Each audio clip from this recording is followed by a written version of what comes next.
Hey, what is happening? Aaron Luttrull here. It has been a minute since I put a video together. Hope you guys are doing good. Wanted to touch on a topic today that's probably going to be... Whoa!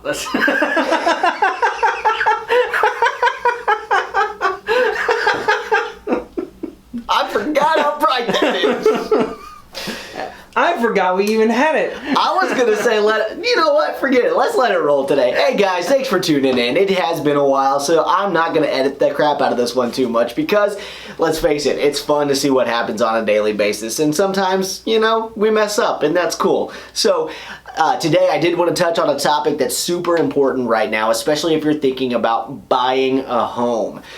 Today in the market, there is absolutely a very limited inventory that's been going on. And I know I've been talking about this for a couple years now, but it has gotten even tighter than it has been in the past. So most of my buyers are getting into multiple offer situations.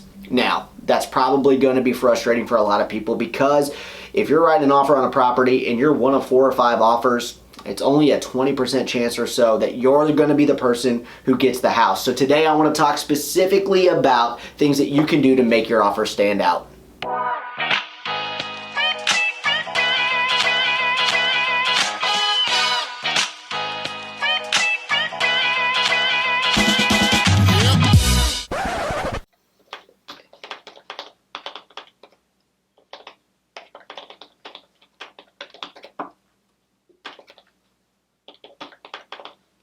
This happens too, even while I'm doing this stuff.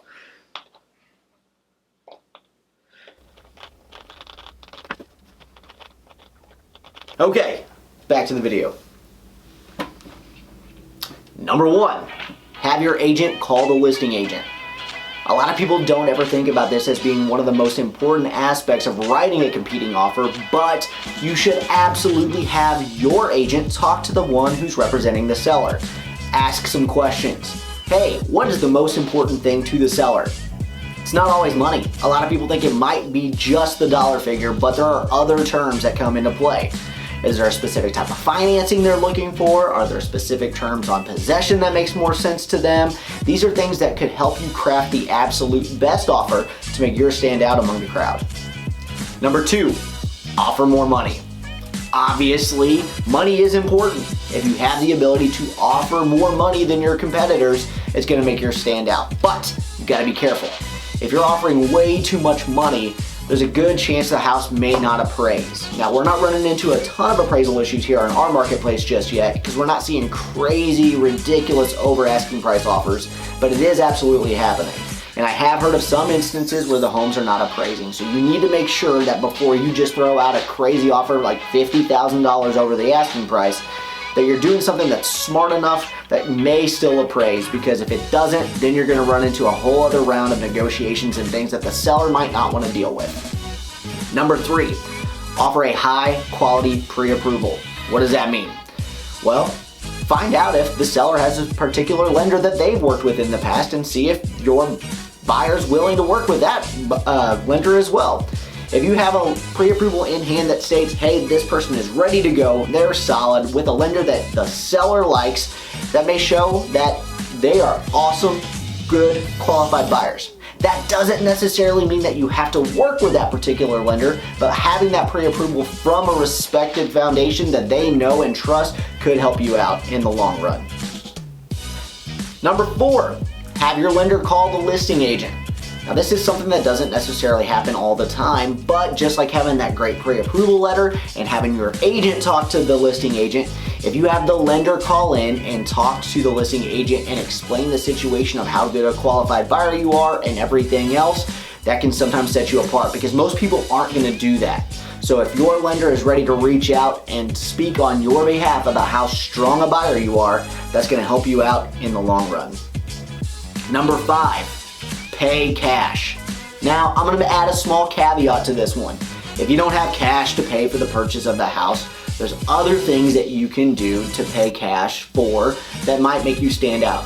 There's a lot of first-time home buyers who are competing for the same properties, which means a lot of them are asking for closing costs from the seller.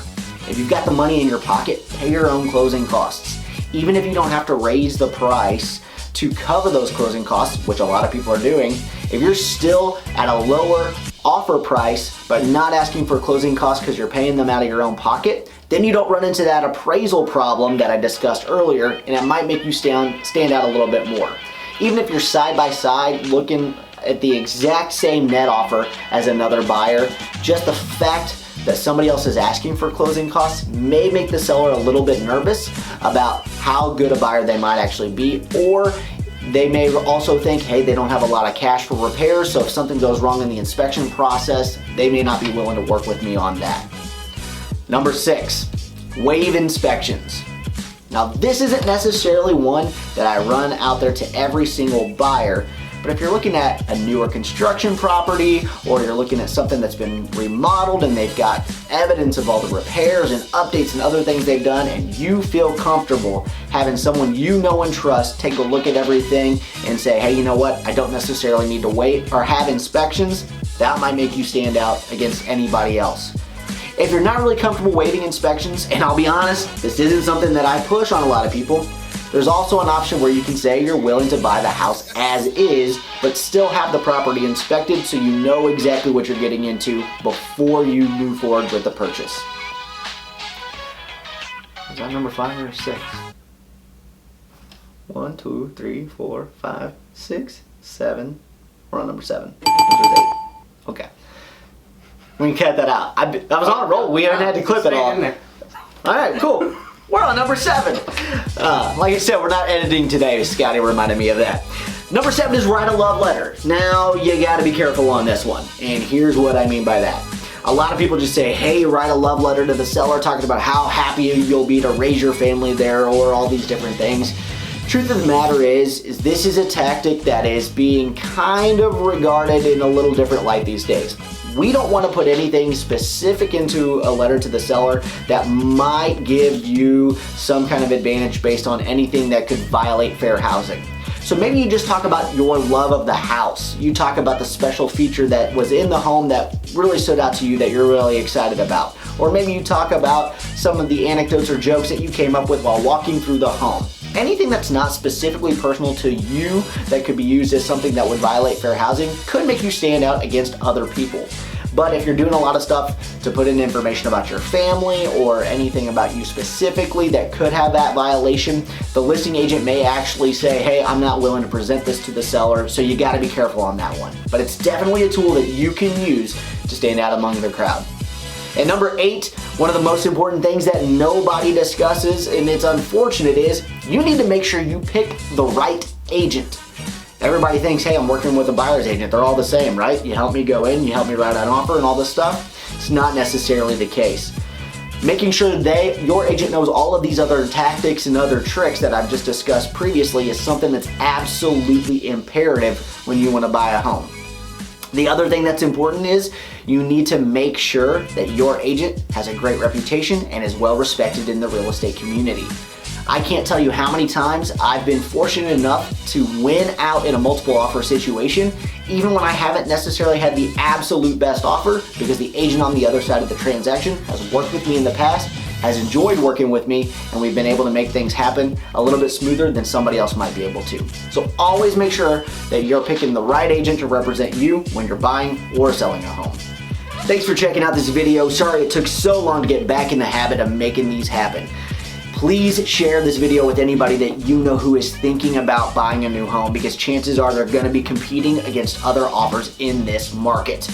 Any tactics that they can utilize to make theirs stand out will absolutely help them in the long run.